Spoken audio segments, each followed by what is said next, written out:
హన్మకొండ జిల్లాలోని Enumamula market cold స్టోరేజ్ల ముందు మిర్చి రైతులు ధర్నా చేశారు. మిర్చికి సరైన ధర లేక కోల్డ్ స్టోరేజ్లలో నిల్వ చేయడం కోసం వాహనాలు బారులు తీరాయి.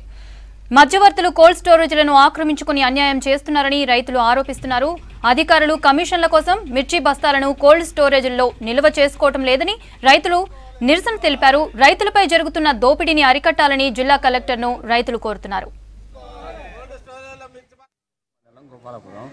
2 ఎకరాల మిర్చి వేసిన మార్కెట్కి తీసుకొస్తే 14-13 రేట్ లేదు, పూర్తిగా డౌన్ చేసి అంత దళారులు అటు దుకాణపులు కానీ వీళ్ళంతా కుమ్మకాయ రేట్లు డౌన్ చేసి మరీ అద్మానంగా ఉంటాలని కోల్డ్ స్టోర్ తీసుకొస్తే ఇక్కడ కూడా వాళ్ళే లోన్లు చేసుకొని వాళ్ళే దింపుకుంటాను కానీ రైతులే మాత్రం అక్కడనే దించలేరు, అక్కడనే అవుతాయి. రైతులు 2 రోజులు 3 రోజుల కాంచెల్లి నానా ఇబ్బందులు పడతారు.